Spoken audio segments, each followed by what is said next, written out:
Hello दोस्तों, कैसे हो? आपका स्वागत है त्रिपान स्टडी सेंटर में। आज जो हम करने जा रहे हैं काफ़ी महत्वपूर्ण है।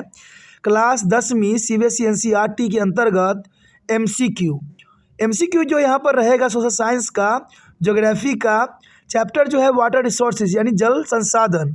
तो यहाँ पर एमसीक्यू जो होगा काफ़ी महत्वपूर्ण होगा। इसको हम विस्तारपूर्वक चर्चा करेंगे और जानेंगे हर एक एमसीक्यू की विशेषताओं का। यहाँ पर आपके लिए त्रिपान स्टडी सेंटर ने एमसीक्यू की एक जो है 25 क्वेश्चनों का सेट लाया है जो एग्ज़ाम व्यू से महत्वपूर्ण है। और इसलिए भी महत्वपूर्ण है क्योंकि ये आपके टेक्स्ट बुक पे आधारित है। कहते हैं एग्जामिनर हमेशा टेक्स्ट बुक को जो है यूज़ करता है और उसी में से क्वेश्चन देता है। बच्चे यहाँ वहाँ भटक रहे होते हैं, उसमें से वो नहीं देते हैं। तो टेक्स्ट बुक का क्वेश्चन महत्वपूर्ण है। लेकिन आपको पता है टेक्स्ट बुक के जो एमसीक्यू करने से पहले एक बात जो मैं हमेशा कहता हूँ, जिसको आपको सोचना भी चाहिए, विचार भी करना चाहिए और इवन अमल भी करना चाहिए, वो ये है कि जब भी वीडियो देखिए पूरा देखिए, क्योंकि अधूरा जानकारी सदैव खतरनाक होता है। साथ में एक इंपॉर्टेंट बात ये भी रहता है, अगर आप पहली बार वीडियो देख रहे हो तो लाइक शेयर सब्सक्राइब करना मत भूलना। क्योंकि दोस्तों लाइक कीजिएगा तो बनाने वाले का मनोबल बढ़ता है, सब्सक्राइब कीजिएगा तो इससे ये होता है कि जब भी मैं कोई वीडियो डालूंगा उसका नोटिफिकेशन आपको समय रहते मिल जाएगा। और देखिए शेयर का मतलब ये होता है कि आपके थ्रू ना जाने किन बच्चों को हेल्प मिल जाए, ये आप भी नहीं जानोगे। इसलिए जो है आप शेयर जरूर करो, ठीक है। व्हाट्सएप स्टेटस पे भी लगाओ। दोस्तों एनएसएस सेंटर जो कई मानने में बहुत से बच्चों के लिए हेल्पफुल है, चाहे वो 8th क्लास हो, 9th 10th 11th 12th हो, चाहे वो एनआईएस बोर्ड के बच्चे हों, ठीक है, चाहे बीए एमए के बच्चे हो, सभी क्लासों के लिए कुछ ना कुछ जो है त्रिपान एनएसएस सेंटर में उपलब्ध है। तो इसलिए आपके लिए ज़रूरी है कि आप सब्सक्राइब करके इसको चैनल को जो है सेव कर लो, नहीं तो बाद में अगर रिसर्च करोगे तो शायद आपको ये चैनल प्राप्त ना हो। तो इसलिए सोचना नहीं, विचार नहीं करना है, सब्सक्राइब करके जो है अपने पास सेव करना है। दोस्तों ये तो बात था आपके लिए, लेकिन आप देखते हैं हमारा आज टॉपिक क्या है। यहाँ पर जो हम करने जा रहे हैं काफ़ी महत्वपूर्ण है। जल संसाधन कक्षा 10वीं सीबीएसई एनसीईआरटी सोशल साइंस का यानी सामाजिक विज्ञान का भूगोल का यहाँ पर जो है चैप्टर जल संसाधन। और देखा जाए तो इसी के अंतर्गत जल संसाधन के अंतर्गत हमारा यहाँ क्वेश्चन जो आया है काफ़ी महत्वपूर्ण है। और क्वेश्चन क्या है, आगे जो हमारे समक्ष आया है अगला क्वेश्चन, ये काफ़ी महत्वपूर्ण है। और क्वेश्चन है कि कौन सा ताजे पानी का स्रोत नहीं है। देखिए क्वेश्चन क्लियर है, समझ में आ गया होगा कि इसमें से कौन सा जो है ताजे पानी का स्रोत नहीं है। देखिए हमने भूजल के बारे में पीछे किया है कि वो पानी जो है ताजे पानी का स्रोत है, तो ये काफ़ी महत्वपूर्ण है। तो भूजल जो चलिए ये तो हमें पता है कि ये ताजे पानी का स्रोत है, लेकिन हमसे पूछ लिया है कि ताजे पानी का स्रोत नहीं है। तो ये देखिए ग्लेशियर और बर्फ की चादरें, बी भूजल, सी सतहीय अफवाह, डी महासागर। तो सोच के थोड़ा सा आंसर दीजिए, अपने कॉपी पर नोट कीजिए, जो काफ़ी महत्वपूर्ण रहेगा। बाद में मुझे बताना भी है कि कौन सा क्वेश्चन आपको कितना सही गया है। तो आपने नोट कर लिया होगा। चलिए अब देखते हैं कौन सा ताजे पानी का स्रोत नहीं है। नहीं की बात कर रहे हैं। देखिए ग्लेशियर और बर्फ़ की चादरें, क्या ये ताजे पानी का स्रोत हो सकते हैं कि नहीं होंगे? ग्लेशियर से पानी को पिघलना, बर्फ़ की चादरों का पिघलना, क्या ये शुद्ध पानी होगा? क्या शुद्ध होगा? सोचिए दोस्तों, ये शुद्ध पानी का होता है। ये ग्लेशियर की पानी जो होती है बर्फ़ के रूप में होती है और ये शुद्ध पानी होती है, ताजे पानी का स्रोत होता है। कहते हैं ना ग्लेशियर की पानी काफ़ी इंपॉर्टेंट होती है, पीने लायक होती है। और भूजल को तो हम पहले ही कह चुके हैं कि भाई ताजे पानी का होता है। तो दोनों ऑप्शन तो सही है। अब यहाँ द्वंद्व रह गया सी और डी में। सतहीय प्रवाह, सतहीय प्रवाह जो है ये भी ताजे पानी का स्रोत है, लेकिन इतना अधिक यूज़ नहीं होता है। ये भी सतह प्रवाह जो होती है ताजे पानी का स्रोत है, लेकिन इतना यूज़ नहीं होती है। लेकिन महासागर, आपको पता है कि महासागर में पानी की कमी नहीं है। महासागर में तो इतना पानी है कि हमारा कहते हैं कुछ भी, कहते हैं पानी की कमी नहीं महसूस होगा। लेकिन आपको मैं बता दूं, महासागर में से अगर एक बाल्टी पानी अगर उठाइएगा तो सिर्फ पीने लायक पानी एक बूंद ही मिलेगा आपको। एक बूंद का मतलब समझ सकते हो, क्योंकि आपको पता ही होगा कि जब हमारे पास महासागर में इतना पानी है, फिर भी हम ये क्यों कहते हैं कि पानी ख़त्म हो रहा है, पानी को सेव करो, वाटर इज़ अ लाइफ, क्यों कहते हैं? क्योंकि पानी जो है महासागर का खारा होता है, वो पीने लायक नहीं होती है। देखा जाए तो अमेरिका ने भी इस पर रिसर्च किया था, पानी शुद्ध करने की कोशिश किया था, लेकिन जितना पानी वो शुद्ध नहीं कर सका, उससे 100 गुना जो है उसको कॉस्ट पड़ गया, इसलिए उसने भी छोड़ दिया महासागर से पानी प्योर करने का। तो आपको समझ में आ गया होगा कि ताज़े पानी का स्रोत नहीं है, वो है महासागर। तो आंसर आपका है डी, महासागर जो है ताज़े पानी का झील जो है सर नहीं है स्रोत। आगे चलते हैं, देखते हैं क्या है आगे क्वेश्चन। अगला क्वेश्चन आपके समक्ष आ गया है। क्वेश्चन काफ़ी महत्वपूर्ण है कि फ्लैकन मार्क के अनुसार जल तनाव तब होता है जब, देखिए फ्लैक मार्क एक जो है थिंकनर है और एक राइटर है, उन्होंने जल तनाव जल के बारे में बताया था, अपनी थ्योरी दी थी। तो उनकी थ्योरी काफ़ी महत्वपूर्ण थी। अब देखा जाए तो उनकी थ्योरी के अंतर्गत यहाँ कुछ ऑप्शन दिए हुए हैं, क्या सही हो सकता है। ये दिया है पानी की उपलब्धता प्रति व्यक्ति प्रतिदिन 1000 घन मीटर से कम है, चलिए ये दे दिया उन्होंने। बी, पानी कोई कमी नहीं है, चलिए ये तो देंगे ही नहीं, कभी कोई भी नहीं देगा ये ऑप्शन। बाढ़ है, यानी बाढ़ का पानी हमारे पास बहुत है, इसलिए हमें कोई टेंशन नहीं है, भाई गलत है। यानी यहाँ पर बी और सी तो ऑलरेडी एलिमिनेट हो गए, क्योंकि ये बिल्कुल ही ऑड है। कोई भी राइटर, कोई भी थिंकनर्स ऐसी बात बोल ही नहीं सकता कि हमें पानी की कमी नहीं है। अरे पानी की कमी इतनी है कि हर लोग जो है परेशान है। अगर बाढ़ के पानी इतने महत्वपूर्ण होते तो हमें तो पानी की जरूरत ही नहीं पड़ती। चलिए बी और सी तो ऑलरेडी एलिमिनेट हो गया। डी है पानी की उपलब्धता प्रति व्यक्ति प्रतिदिन 1000 घन मीटर से अधिक है। अब चलिए द्वंद्व हमारे रह गए ए और डी में, तो आप अपना सही आंसर चूज़ कीजिए, फिर देखते हैं कि आंसर सही कौन सा है। आपने चूज़ कर लिया। चलिए देखिए, फ्लैकन मार्क के अनुसार कोई व्यक्ति क्या बोल सकता है। क्या आपने डी लगाया है? अगर आपने डी लगाया है तो आपका आंसर जो है बिल्कुल गलत है, क्योंकि डी नहीं है दोस्तों। अब ये कोई व्यक्ति थोड़ी बोलेगा कि पानी की उपलब्धता प्रति व्यक्ति प्रतिदिन 1000 घन मीटर से भी अधिक है। अरे कितना पानी अगर हम बात करते हैं, अगर अधिक है तो पानी की कमी कैसे रह जाएगी फिर। तो ये फ्लैकन मार्क ने कहा नहीं होगा, ये गलत है, डी गलत है। तो इसका मतलब आंसर है ए। जिन बच्चों ने ए लगाया उनका आंसर सही गया, यानी पानी की उपलब्धता प्रति व्यक्ति प्रतिदिन जो है 1000 घन लीटर से भी कम होना चाहिए, तभी जो है पानी की तनाव को हम कम कर सकते हैं। और ये बात फ्लैकन मार्क ने कही थी अपनी बुक में, जो कि काफ़ी महत्वपूर्ण था। आगे चलिए देखते हैं आगे क्वेश्चन क्या है। आगे जो हमारे समक्ष आया है ये काफ़ी दिलचस्प क्वेश्चन है। क्वेश्चन देखिए, आप सोच में पड़ गए होंगे कि यहाँ पर ऑप्शन जो है इतने सारे ऑप्शन हैं, अब इसमें से ढूंढना कितना मुश्किल होगा। 4 ऑप्शन ढूंढना ही हमारे लिए बहुत ही टेढ़ी खीर होती है। तो यहाँ पर इतने सारे ऑप्शन में से ढूंढे का क्या जाए। तो बात आपकी सही है, बात आपकी सही है कि इतने सारे ऑप्शन में से ढूंढे क्या। लेकिन देखिए एग्जामिनर होते हैं, वो कुछ भी क्वेश्चन डाल देते हैं, तो बच्चे की इंटेलिजेंसी होती है कि वो आंसर देते कैसे हैं। चलिए फिर भी हम क्वेश्चन को देख लेते हैं। क्वेश्चन क्या, निम्नलिखित में से कौन सा पानी की कमी का कारण नहीं है। देखिए क्वेश्चन समझ सकते हो आप क्या है कि निम्नलिखित में से कौन सा पानी कमी के कारण नहीं है। पानी किनके कारण कम नहीं होता है, किनके कारण पानी की कमी के कारण नहीं है, कौन सी है। अब देखिए बढ़ती जनसंख्या पानी की कमी का सबसे बड़ा कारण है, लेकिन नहीं की बात किया गया है वहाँ। अधिक पानी वाले फसल उगाना, भाई इससे तो बहुत पानी कम खत्म हो जाएगी। 2 ऑप्शन तो बिल्कुल ही गलत बोला गया यहाँ। जनसंख्या, बढ़ती जनसंख्या के कारण पानी की समस्या पैदा हुई है। अगर अधिक पानी वाले हम फसल उगाते हैं तो हमारे धरती में ग्राउंड वाटर तो बचेगा ही नहीं। तो ए और बी तो चलिए एलिमिनेट हो गया। सिंचाई सुविधा का विस्तार, अगर सिंचाई सुविधा का हम अधिक विस्तार करते चले गए तो कुछ हद तक ये पॉइंट रह सकता है, क्योंकि बहुत इंपॉर्टेंट ही है कि सिंचाई सुविधा का विस्तार करने से कृषि में बढ़ोतरी होगी। खेतों में व्यक्तिगत कुएं और ट्यूबवेल लगाना, अब देखिए अगर व्यक्तिगत सारे बंदे अगर कुएं और ट्यूबवेल लगा लिए तो ग्राउंड वाटर का क्या दशा होगी। आप तो सोच ही सकते हो कि दशा क्या हो जाएगी। चारों तरफ ही पानी रहेगा, तो पानी ग्राउंड वाटर ऑटोमेटिक जो है उसका लेवल नीचे चला जाएगा। और सिंचाई की सुविधाओं का विस्तार कर ले तो इसका भी यही कारण बनेगा।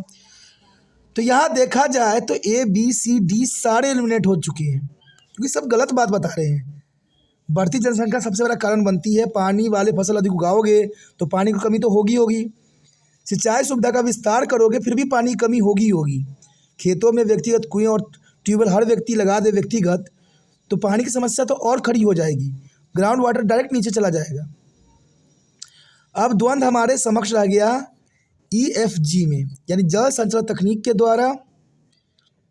देखिए निम्नलिखित कौन सा पानी कमी का कारण नहीं है? जल संचरण तकनीक ये हो सकता है। उद्योग, छत पर कटाई प्रणाली। अब देखिए आप तीन ऑप्शन में से देखिए कौन सा आपका सही है, फिर मैं बताऊंगा इसका आंसर क्या है। चलिए आपने सोच लिया होगा कौन सा आंसर है। अब देखिए दोस्तों, हमने A B C D को तो ऑलरेडी एलिमिनेट कर दिया, क्योंकि इससे पानी की कमी बहुत खलल हो रही है। अब दूसरा है जल संचरण तकनीक, ये हो सकता है। और उद्योग नहीं, ये बात तो नहीं। उद्योग तो सबसे अधिक पानी का खपत करता है। पता है ना कि उद्योग के लिए पानी स्पेशली होती है, क्योंकि उद्योग जहाँ पर लगाई जाती है वहाँ पानी की सुविधा न हो तो उद्योग लगाना संभव नहीं है। तो सबसे अधिक उद्योग खा सकता है। तो A B C D F ये पांचों जो है एलिमिनेट हो गया। हमारे समक्ष अब रह गया E और G। जल संचरण तकनीक के द्वारा या छत पर कटाई प्रणाली। देखिए जल संचरण तकनीक तो बहुत अच्छी बात है, इससे पानी कमी नहीं होगी। सही बात है, क्योंकि नहीं होगी। अगर हम जल संचरण करते हैं तो महत्वपूर्ण है। और छत पर कटाई प्रणाली भी करते हैं, छत पर पानी इकट्ठा करते हैं, तो इससे भी कमी नहीं होगी। अब यहाँ पर सोचने वाली बात यह है कि हम E और G में माने किसको। दोस्तों आप दोनों को भी मान सकते हो, क्योंकि यहाँ पर दोनों ऑप्शन सही है। जल संचरण तकनीक भी सही है और छत पर कटाई प्रणाली भी सही है। तो आप दोनों में से आंसर भी लगा सकते हो। दोनों आंसर को आंसर देना, क्योंकि यहाँ पर दोनों ही सही बात बता रही है। तो देखिए ऐसे ऐसे क्वेश्चन 53 सेंट्रल लाता है जो एग्जामिनर का दिमाग सोचता है। तभी मैं कहता हूँ ना कि यहाँ पर इम्पोर्टेंट है। सब्सक्राइब करके रख लीजिए, सेव कीजिए चैनल को, और दूसरे बच्चों को शेयर भी कीजिए कि उनको भी ऐसे क्वेश्चन से जो है एक बार दीदार हो जाए, समझ सके हो। एग्जामिनर अगर पूछ लिया तो क्या करेंगे फिर। कभी कभी एक क्वेश्चन के दो आंसर भी हो सकते हैं, कोई गलत नहीं होता है। जैसे इसमें आया, इसमें जो है E जल संचरण तकनीक और G छत पर कटाई प्रणाली, दोनों ही आंसर एकदम सही है। आगे जो हमारे समक्ष यहाँ क्वेश्चन आया है काफ़ी महत्वपूर्ण है। क्वेश्चन है भाखड़ा नंगल नदी घाटी परियोजना किस नदी पर बनी है। देखिए ये डायरेक्ट क्वेश्चन है, इजी क्वेश्चन है, कोई खास नहीं है। और इसके बारे में हर एक बच्चे को पता होगा कि भाखड़ा नंगल नदी घाटी परियोजना किस नदी पर बनाई गई है। क्या ये सतलुज ब्यास पे बनाई गई है, या बी रवि चिनाब पे बनाई गई है, या गंगा पे बनाई गई, या बेटा पे बनाई गई है। ये चारों ऑप्शन काफ़ी महत्वपूर्ण है। तो आप इसमें से कोई भी जो है आंसर चूज़ कीजिए जो सही हो, और अपने कॉपी पे जो है नोट डाउन कीजिए। देखिए भाखड़ा नंगल नदी घाटी परियोजना की बात करें तो किस नदी पर। देखिए बेटा और गंगा तो ये तो गलत है बिल्कुल ही। बेटा कोई नदी है क्या? ये तो एलिमिनेट हो जाता है डायरेक्टली। और गंगा पर तो ऐसी नदियाँ हमने सुना ही नहीं कभी कि भाखड़ा नंगल। भाखड़ा तो गंगा पर बनाई ही नहीं गई। ठीक है, भाखड़ा गंगा और भाखड़ा में तो कहते हैं ना 36 की आंकड़ा है कि वो भाखड़ा नंगल कहाँ है और गंगा नदी कहाँ से बहती है। तो C और D तो ऑलरेडी एलिमिनेट हो गया। अब बात रहेगा, द्वंद्व रह गया A और B में। क्या सतलुज ब्यास में है या रवि चिनाब में है। तो आपने जो आंसर लगाया है, क्या आपने B लगाया है? आपने जो B लगाया है वो एकदम गलत है, क्योंकि B नहीं है। रवि चिनाब पर भाखड़ा नंगल नदी नहीं है। भाखड़ा नंगल नदी जो है सतलुज और ब्यास नदी पे बनाई गई है। तो भाखड़ा नदी घाटी परियोजना किस नदी पे बनाई गई है? A सतलुज और ब्यास। जिन बच्चों ने A सतलुज और ब्यास चूज़ किया है उनका आंसर सही है, वो आगे बढ़ सकते हैं। चलिए देखते हैं आगे क्या है। देखिए हमारे समक्ष अगला क्वेश्चन भी आ गया है, काफ़ी महत्वपूर्ण है। और क्वेश्चन है हीराकुंड बांध किस नदी पर बनाया गया है। हीराकुंड बांध किस नदी पर बनाया गया है। क्वेश्चन तो क्लियर कट है। A गंगा पर, B मजरा पर, C मानस पर, D महानदी पर। ऑप्शन भी क्लियर है, तो आप अपना आंसर देखिए क्या हो सकता है सही। इसे आपका पता है दोस्तों, नॉलेज का चेक हो जाता है कि आपको कितना नॉलेज है इस क्वेश्चन के अंतर्गत। चलिए आपने चूज़ कर लिया होगा। आपने किसको लगाया है? क्या गंगा को लगाया है, या मजरा, मानस, महानदी, किसको लगाया है? तो हीराकुंड बांध जो है किस नदी पर बनाई गई है? हीराकुंड बांध जो है गंगा नदी पर नहीं बनाई गई है, ये तो चलिए ख़त्म हो जाता है। मजरा पर भी नहीं बनाई गई है। अब बात रह गया मानस और महानदी। तो जिन बच्चों ने महानदी को चूज़ किया है उनका आंसर बिल्कुल ही सही है, क्योंकि ये हीराकुंड बांध जो है महानदी पे बनाई गई है। तो आप डी ऑप्शन के साथ जा सकते हो, सी गलत है। यानी उसका ऑप्शन जो है डी, महानदी पर हीराकुंड बांध बनाई गई है। तो ये हर एग्ज़ाम के लिए काफ़ी महत्वपूर्ण रहता है। अब चलिए देखते हैं अगला क्वेश्चन क्या है। यहाँ पर अगला क्वेश्चन जो हमारे समक्ष आया है काफ़ी महत्वपूर्ण है, और क्वेश्चन है कि भाखड़ा नंगल परियोजना के पानी का उपयोग मुख्य रूप से किया जा रहा है, किस उपयोग के लिए किया जा रहा है? भाखड़ा नंगल परियोजना के जो पानी का उपयोग किस कार्य के लिए किया जा रहा है? ए, जल विद्युत और सिंचाई के लिए, बी, मछली प्रजनन और नेविगेशन के लिए, या सी, औद्योगिक उपयोग के लिए, या डी, बांध नियंत्रण के लिए। अब देखिए ऑप्शन काफ़ी महत्वपूर्ण है। अब ये देखिए हर जगह उपयोग किया जा सकता है, भाखड़ा नंगल परियोजना का हर जगह उपयोग किया जाता है, लेकिन इसमें से सही कौन सा होगा वो आपको चूज़ करना है। आप चूज़ कीजिए कौन सा सही है। इस मल्टी चॉइस क्वेश्चन में कौन सा सही है आप चुनिए जल्दी फटाफट। आपने चुन लिया होगा। देखिए भाखड़ा नंगल परियोजना किसके लिए की जाती है? बाढ़ नियंत्रण के लिए तो की जाती है, लेकिन बाढ़ नियंत्रण के साथ साथ जो मेन पर्पस है उसका पता करना पड़ेगा। उद्योग में भी इसका उपयोग कुछ हद तक की जाती है, ये नहीं मैं कहूँगा कि बिल्कुल नहीं किया जाता है, इसका भी उद्योग में की जाती है। और देखिए पानी है तो मछली प्रजनन तो होगी ही होगी, और नेविगेशन तो रहेगा ही रहेगा भाई। नदी है तो नेविगेशन तो रहती ही रहती है। लेकिन देखा जाए तो भाखड़ा नंगल परियोजना के पानी का उपयोग जो है मुख्य तौर पर जो मेन पर्पस है वो जल विद्युत और सिंचाई के लिए उपयोग की जाती है, क्योंकि पानी सूख जाती है तो इसके द्वारा भाखड़ा नंगल पानी को छोड़ी जाती है धीरे धीरे, जिसे सिंचाई के लिए उपयोग की जाती है, और जल विद्युत तो है ही है, क्योंकि आपको पता है कि भाखड़ा बांध से जो है बहुत मेगावाट जो है बिजली की उत्पादन की जाती है टरबाइन लगा के, और ये कई क्षेत्रों को जो है बिजली देती है। तो भाखड़ा नंगल परियोजना का मुख्य उपयोग जो है जल विद्युत और सिंचाई के लिए, ये सही ऑप्शन आपका होगा। तो यहाँ पर सारे ऑप्शन बहुत ही इंटरेस्टिंग थे, इंपॉर्टेंट थे, और सारे के सारे सही थे, लेकिन उसमें से हमें एक को चूज़ करना था जो मुख्य थे। तो मुख्य तो ए ही होगा। तो इसका मतलब है इसका आंसर ए, जल विद्युत और सिंचाई आंसर है। जिन बच्चों ने ए लगाया उनका सही है। चलिए आगे देखते हैं क्या है। यहाँ पर देखा जाए तो अगला क्वेश्चन हमारे समक्ष आया है, काफ़ी महत्वपूर्ण है, और क्वेश्चन है पश्चिमी हिमालय में देखे जाने वाले डायवर्जन चैनल कहलाते हैं। देखिए ये क्वेश्चन काफ़ी महत्वपूर्ण है और यह आपको याद ही करना पड़ेगा, क्योंकि इसमें एलिमिनेशन मेथड नहीं लगाई जा सकती। कि पश्चिम हिमालय में देखे जाने वाले डायवर्जन चैनल क्या कहलाते हैं?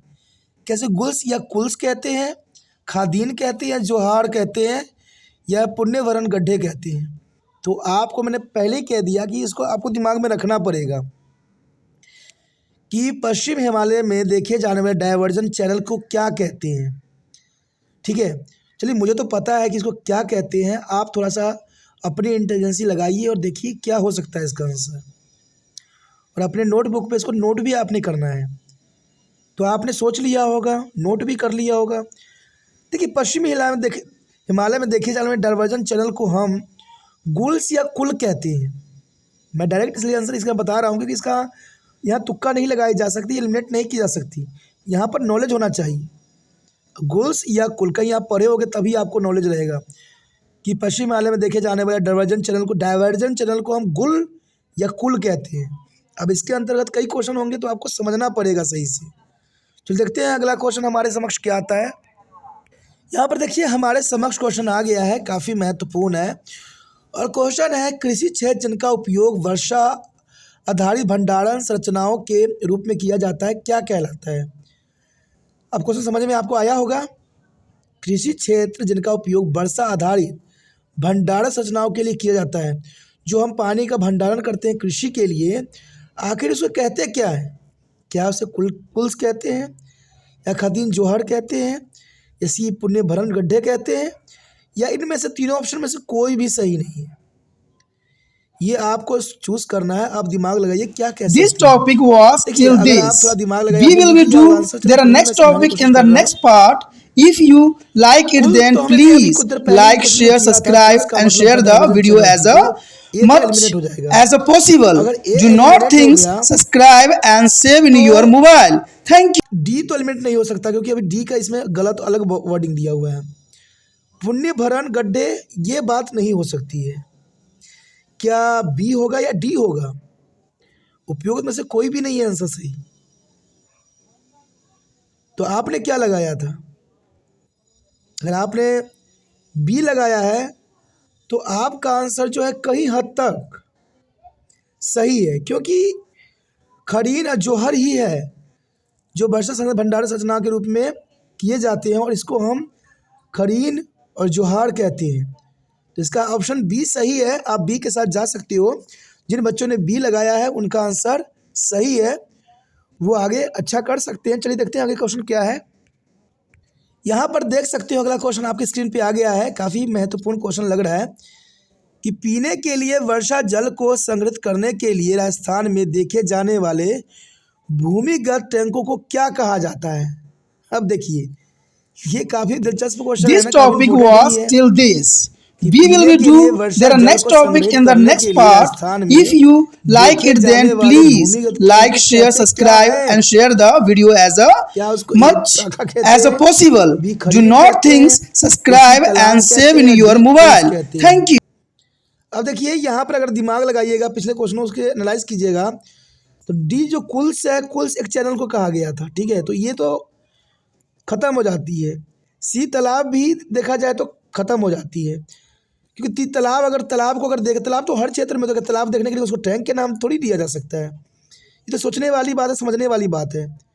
अब द्वंद्व आपके समक्ष रह गया ए और बी में। अब अपना आंसर सही चूज़ कीजिए कि ए है कि बी है। मैंने इतना हेल्प आपको कर दिया है। अब अपना आंसर लगा चुके होंगे, मुझे पता है, विश्वास है आपने लगा लिया होगा। अब देखिए, पीने के लिए वर्षा जल को संग्रहित करने के लिए स्थान में देखे जाने वाले भूमिगत टैंक को कहा जाता है। क्या कहा जाता है? आपने क्या आंसर लगा दिया? बी लगाया है, खड़ीन। तो आपका आंसर जो है बिल्कुल ही गलत है। खड़ीन तो हमने पढ़ा है कुछ देर पहले ही, वो तो कुछ और चीज़ को कहा जाता है। आपने स्टार्टिंग में क्वेश्चन देखा होगा, टाँका कहा जाता है। जो पानी के टैंक बनाए जाते हैं उनको टाँका कहा जाता है, और ये राजस्थान क्षेत्र में पाए जाते हैं। वहाँ पर कई क्षेत्रों में जो है टाँका बनाए जाते हैं, जो पानी के संग्रह के लिए इम्पोर्टेंट होते हैं, और यहाँ पानी कमी होती है, तो उसको हम टाँका कहते हैं। तो आपने समझ लिया होगा, क्वेश्चन काफ़ी महत्वपूर्ण था, काफ़ी ज़रूरी था। सारे क्वेश्चन आपने नोट कर लिया होगा। अगर समझ में आया होगा, आपने कितना आंसर यहाँ क्वेश्चन तक दिया है, उसको ज़रूर मुझे जो है SMS कीजिएगा, या कुछ भी हो, जैसे आप कहते हैं वहाँ पर कमेंट का भी ऑप्शन होता है, उसमें भी आप दे सकती हो, या नंबर भी लास्ट में दिखते हैं, उस पर भी SMS कर सकते हो। तो अच्छी बात है, जो बच्चे दिलचस्पी दिखाते हैं उन्हीं का जो है आगे नैया पार होता है, क्योंकि पढ़ाने वाले को तब मज़ा आता है जब बच्चे भी रिस्पॉन्स देते हैं। ठीक है, इसी के साथ हमारा टॉपिक ख़त्म हो जाता है। आगे का क्वेश्चन और भी महत्वपूर्ण रहेगा, क्योंकि हमने 25 क्वेश्चन करने हैं, तो ये 16 तक ही है। आगे क्वेश्चन और भी दिलचस्प है, तो जितना हो सके इस वीडियो को शेयर कीजिए, क्योंकि शेयर ही दूसरे बच्चों का केयर बन सकता है, और माध्यम आप ही हो सकते हो। इसलिए सोचिए नहीं, विचार ना कीजिए, जितना हो सके शेयर कीजिए। और शेयर के लिए कुछ नहीं करना होता है, जहाँ पर आप ये वीडियो देख रहे हो वहाँ पर शेयर का बटन दिख रहा होगा, शेयर दबाइए, वहाँ पर व्हाट्सअप का सिंबल आ गया होगा, उसको दबाइए और स्टेटस पे लगा दीजिए। 24 घंटे के लिए ये आपके स्टेटस पर रहेगा। जिन बच्चों को देखना होगा, समझना होगा, देखेंगे, जिनको इग्नोर करना होगा कर देंगे। आपने अपना कार्य किया तो 5 स्टूडेंट ने अपना कार्य किया, यही बहुत बड़ी बात है। ठीक है, पहली बार मेरे चैनल पे आए हो, पहली बार वीडियो देख रहे हो, कि मुझे पता है बहुत से बच्चे होते हैं पहली बार ही देखते हैं और वो इग्नोर करते हैं, लेकिन वो अपना ही पैर पे कुल्हाड़ी मारते हैं, क्योंकि यहाँ पर इतना इम्पोर्टेंट चैनल है 8th से लेके MA तक के बच्चों के लिए। देखिए, मैं ये नहीं कहता कि मैं परफेक्ट हूँ, लेकिन मैं ये ज़रूर कह सकता हूँ कि आपके लिए मैं परफेक्ट बनाता हूँ, और ये आपके लिए ही होता है। और विश्वास कीजिए, ये महत्वपूर्ण होते हैं, क्योंकि मैं गलत आपको नहीं रास्ता दिखा सकता। 53 स्टूडेंट का मतलब यही है, जितना हो सके बच्चों को हम सही रास्ता दिखाएं, क्योंकि ये देश की भविष्य है। तभी तो आप देख सकते हो कि वीडियो एक क्लास का नहीं है, 8th से लेके MA तक के बच्चों के लिए वीडियो बनाना आम बात नहीं है। तो ये आपके लिए है। तो पहली बार देख रहे हो तो सब्सक्राइब कर लो चैनल, क्योंकि इसमें बहुत कुछ है, बहुत कुछ जानने को है, समझने को है, और समय रहते बहुत चीज़ आपको प्राप्त भी होगा। तो सोचिए नहीं, कृपया चैनल को सब्सक्राइब करके अपने मोबाइल में सेव कीजिए।